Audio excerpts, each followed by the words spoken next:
is John Hilton. Let's give him a warm round of applause.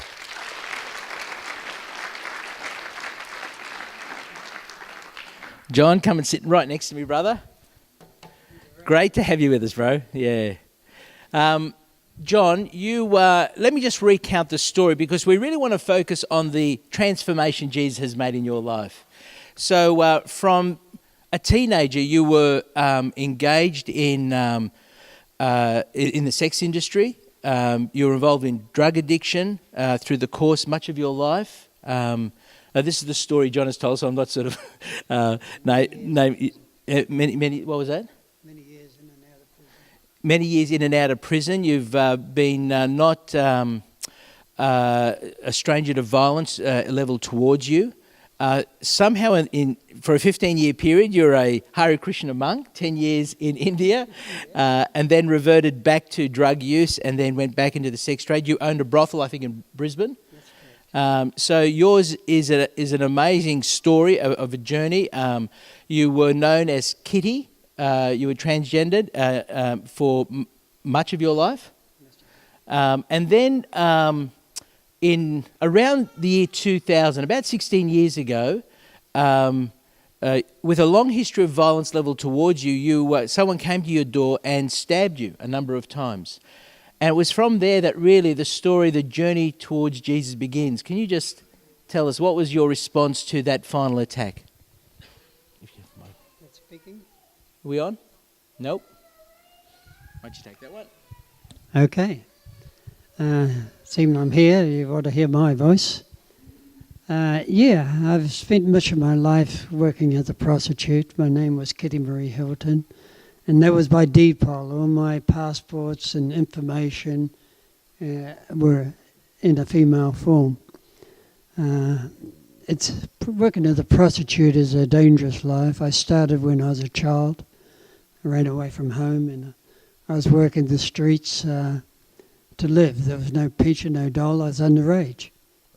So being working there, I sort of got thrown into a boys' home, to a Borstall's, and come out and start working as a prostitute again, and sort of picked up and thrown back inside again, and I became pretty cunning, and I started working from home. I started putting cards out and getting regular customers, and I spent many times looking for customers that would give me some satisfaction, show some form of love that I lacked completely. I got no love from home, and I figured some love was better than no love. And I worked as a prostitute, and drugs go with it. I was heavily addicted to cocaine, and this allowed me to go through my lifestyle. I eventually became a fantasy operator. I went in to join the Hare Krishnas as an escape to try and get away from this lifestyle, because working the streets as a prostitute, especially in a skirt, is dangerous. And many times I've been hopped in a car and taken to a remote place and beaten till I'm unconscious and left for dead. And many times I ended up in hospital. Most of my bones have been broken. It's a sad life, and I had to escape from the drugs and from this severe life. All my friends were either committed suicide or were murdered. And I knew if I didn't stop this game, I was going to end up the same way. So I went to India to find an answer. And I travelled around on a pilgrim walk. I lived in the caves with the Naga Babas. I got stoned with the Shivites in meditation, looking for God, looking for the answer that could bring me out of this world I was trapped in. I eventually joined the Hare Krishnas, and I lived in India for 10 years as a monk. And I had my head shaved and I was wearing robes. And this is a big transformation because I was pretty wild. I had high stiletto boots and micro mini skirts, and I had chains across my face and spikes around my neck. So I was a pretty wild sort of person out there. So the transformation, but the joining the Hares was a fake way of trying to get out of it. I became a workaholic.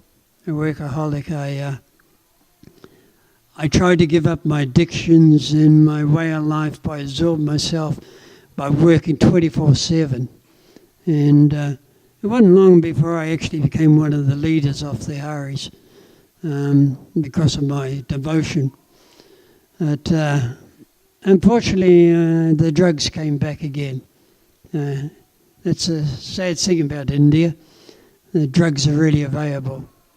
And I got addicted once again, a bit like an alcoholic. That once you've been on the drinks, you've got to leave them alone, or the first taste can put you back. So it was the drugs. I reversed back. I got a taste again. I left the Hares and flew back to Australia and went back to my former way of life.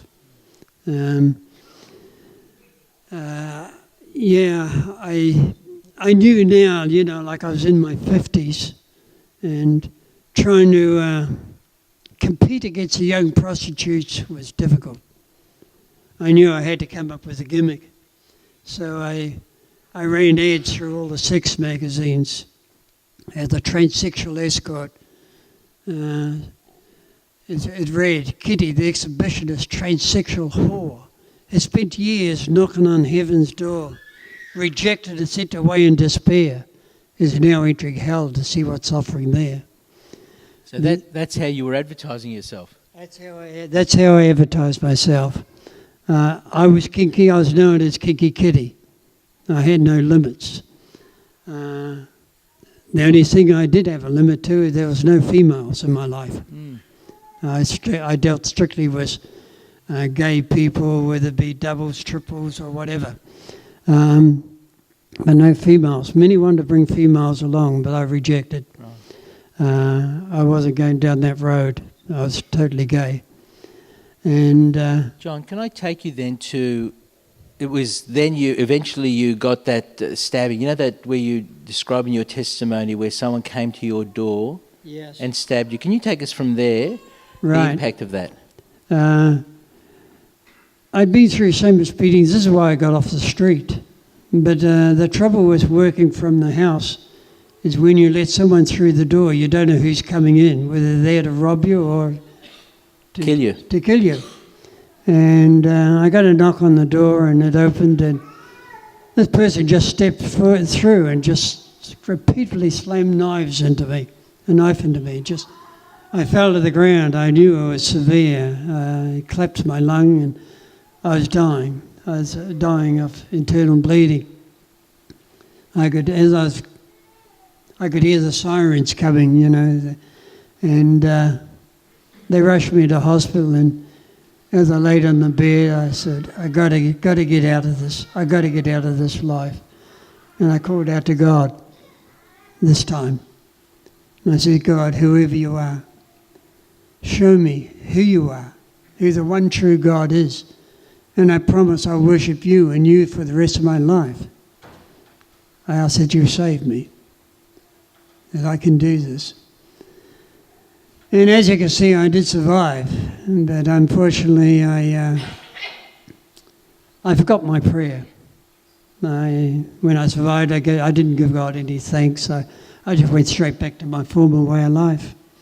It was really two nuns then that knocked on your door that changed you, didn't it? How did that go? That was incredible. I had the front door open, and two nuns appeared at my front door, and of course I thought they were clients dressed ready for a fantasy session, and I'd forgotten the appointment. But as I approached them, I realised they were real nuns. They're real nuns. And they were such a strict contrast to my way of life that anger flared up into me. the deep conviction. And I was about to slam the door in their face when I remembered my prayer.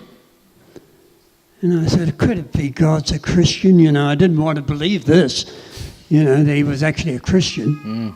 And I invited them in to hear what they have to say.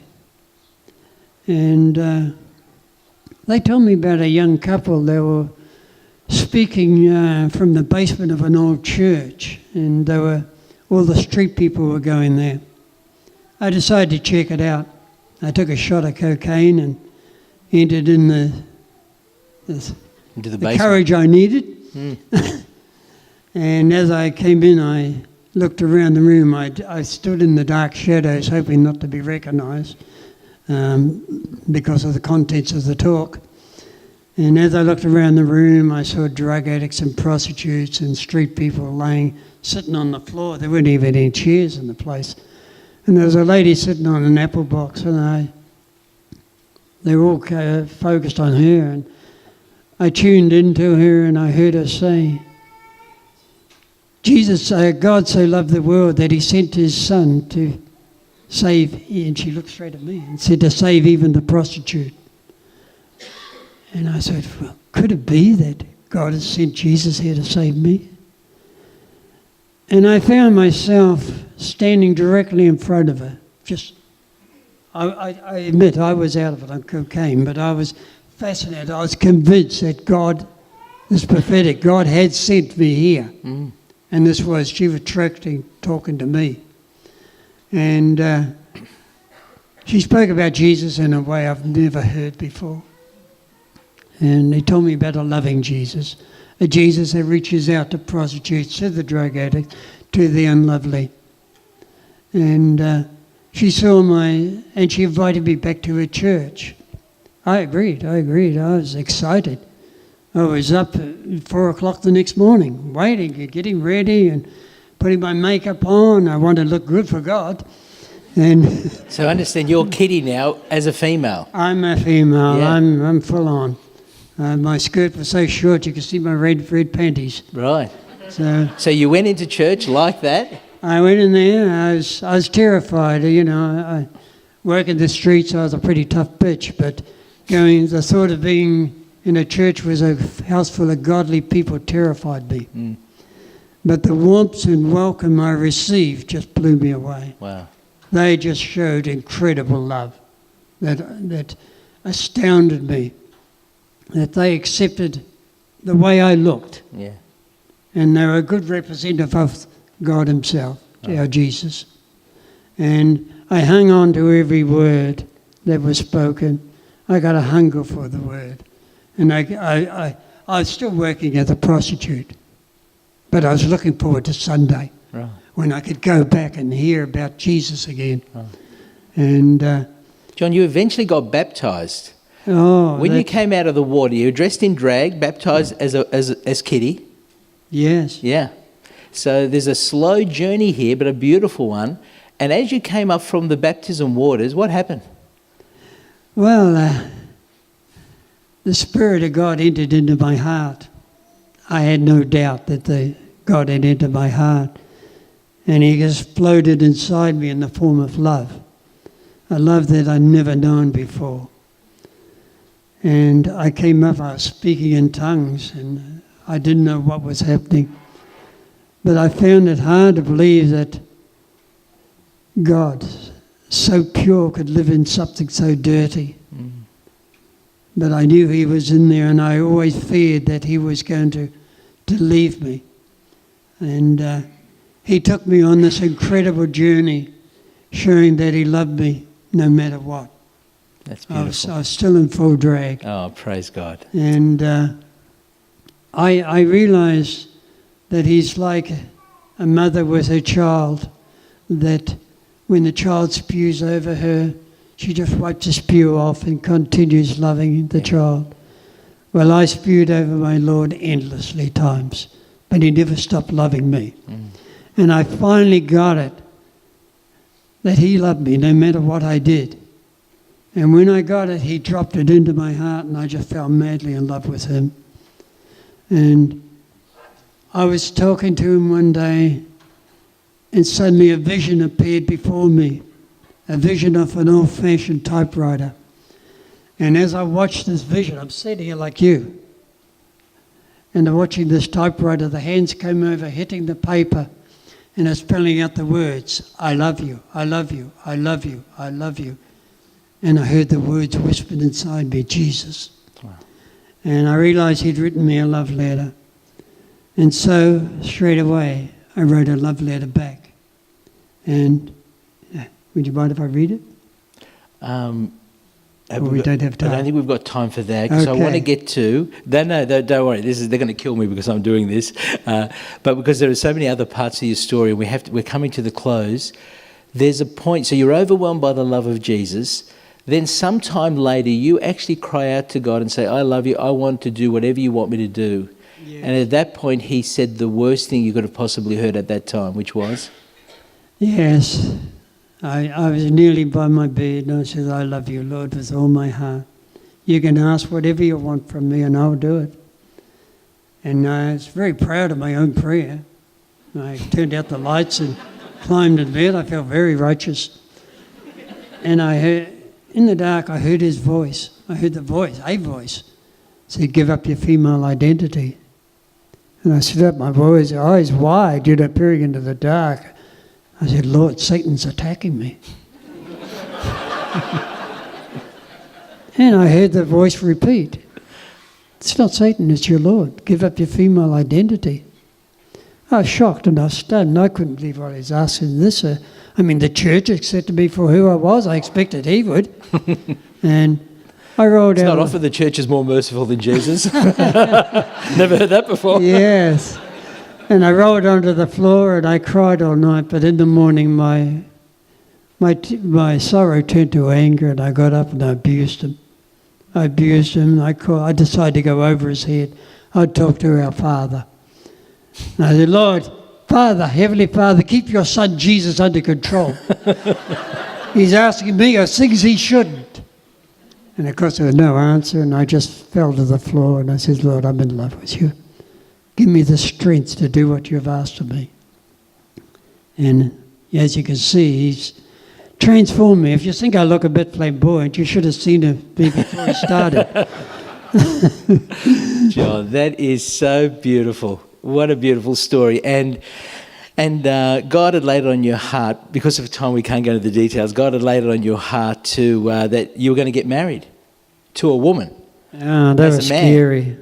And 4 years ago that happened.